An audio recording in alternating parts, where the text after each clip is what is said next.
নমস্কার বন্ধুরা, কৃষি কিচেনে সবাইকে স্বাগত। আজ আমি নিয়ে এসেছি ডিমের একটা দারুণ টেস্টি রেসিপি। এই ধরনের ডিমের রেসিপি থাকলে কিন্তু ভাত বা রুটি দুটোতেই খেতে ভীষণভাবে ভালো লাগে। যদি মাছ মাংস না থাকে তাহলেও কেউ এলে এইভাবে ডিমের এই রেসিপিটা বানিয়ে দিলে কিন্তু তারাও খুব সুন্দরভাবে খেয়ে নেয়। এই ধরনের রেসিপি বানাতে যত তাড়াতাড়ি হয় আর খেতেও তত টেস্টি লাগে।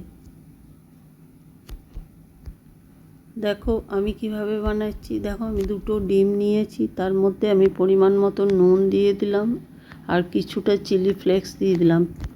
দিয়ে দেওয়ার পরে এটাকে বেশ ভালো করে কিন্তু ডিমটা ফেটিয়ে নিতে হবে। আমি টোটাল 4টে ডিম নিয়ে বানাচ্ছি, তোমরা যদি চাও তো কম বেশি করে নিতে পারো। তারপরে দেখো এইদিকে একটা কড়াই চড়িয়ে তার মধ্যে কিছুটা সাদা তেল দিয়ে দিলাম, তবে তেলটা একটু বেশিই দিতে হবে। তারপরে এর মধ্যে গোটা জিরে ফোড়ন দিয়ে দিলাম। গোটা জিরে ফোড়ন দিয়ে দেওয়ার পরে দেখো এখানে পেঁয়াজ, আমি একটা বড় সাইজের পেঁয়াজকে কেটে রেখেছি খুবই ছোট করে, সেটা আমি তেলের মধ্যে দিয়ে দিলাম। দিয়ে দেওয়ার পরে পেঁয়াজটা খুব ভালো করে ভেজে নিতে হবে। প্রথমে একটু সময় নিয়ে লাল লাল করে পেঁয়াজটা ভেজে নিতে হবে। তোমরা তো ডিমের নানা রকম রেসিপি খেয়েছো, এই ধরনের রেসিপি একদিন ঝটপট বানিয়ে নাও, দেখো খেতে ভীষণভাবে ভালো লাগে। এই ধরনের রেসিপি তোমরা বাচ্চাদের পরোটার সাথে বা রুটির সাথে টিফিনেও দিয়ে দিতে পারো, তাও খেতে ভীষণভাবে ভালো লাগে।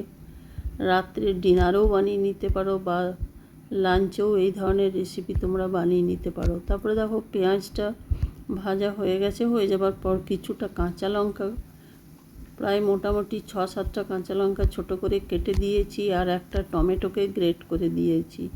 তারপরে দেখো 1/2 ইঞ্চি আদাকে আমি গ্রেট করে দিয়ে দিলাম। তোমরা যদি চাও তো টমেটোটা পেস্ট করেও দিতে পারো, তাতেও কিন্তু খেতে ভীষণভাবে ভালো লাগে। তারপরে দেখো সমস্ত মশলাটা মানে টমেটো আর পেঁয়াজ আদা লঙ্কা এটা অনেকক্ষণ ধরে ভালো করে ভেজে নিতে হবে।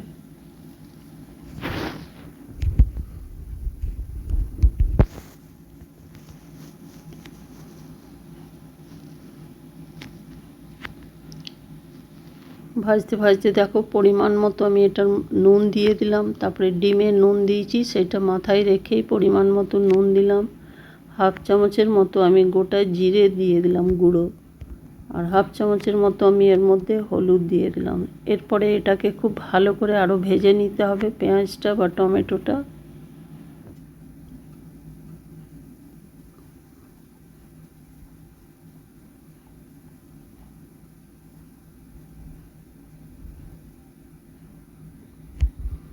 দেখো এটা ভাজা হয়ে গেছে, হয়ে যাওয়ার পরে এর মধ্যে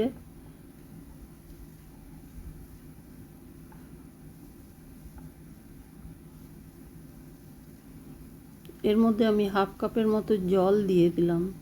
তাহলে কী হবে, পেঁয়াজটা খুব ভালোভাবে সেদ্ধ হয়ে যাবে আর টমেটোটাও সেদ্ধ হয়ে যাবে। তারপরে আমি ঢাকা দিয়ে প্রায় 1 থেকে 2 মিনিটের মতো লো ফ্লেমে রেখে দিলাম। জলটা আমার অনেকটাই শুকিয়ে গেছে, তবে এর মধ্যে একটু জল থাকা অবস্থাতেই ওইদিকে যে ডিমগুলো আমি ফেটিয়ে রেখেছি ভেঙে, সেইটা আমি দেখো চারদিকে ছড়িয়ে দিতে হবে। এই ডিমটা এক জায়গায় দিলে কিন্তু এটা ভীষণ মোটা হয়ে যাবে আর দলা পাকিয়ে যাবে, সেই জন্য ডিমটাকে পুরো কড়াইটা জুড়ে ছড়িয়ে আমি যেভাবে দিলাম সেইভাবেই তোমাদেরকে দিতে হবে। তারপরে দেখো ডিমটা দেওয়ার সাথে সাথে কিন্তু এটা নাড়া চলবে না। দেখো এরকম বেশ সাদা সাদা ডিম ভাজার যেরকম জিনিসটা হয় সেরকমই হবে, পুরো মশলাটা জুড়েই এটা হয়ে যাবে, তখনই এটাকে নাড়তে হবে।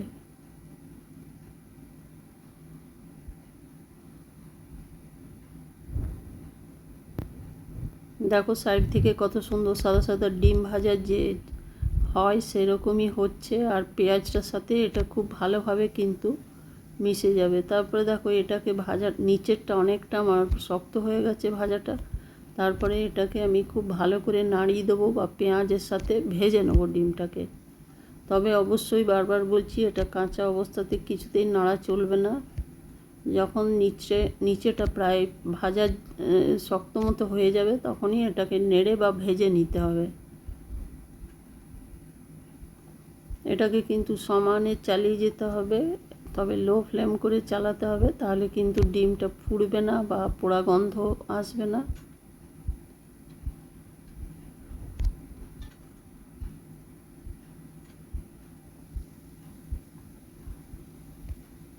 তারপরে আমি তোমাদের ওইদিকে যে দুটো ডিম আমি সেদ্ধ করে রেখেছি, সেই সেদ্ধ ডিমগুলো আমি স্লাইসভাবে বা লম্বাভাবে কেটে নেবে, কেটে নিয়ে আর এর সাথে মিশিয়ে দিতে হবে।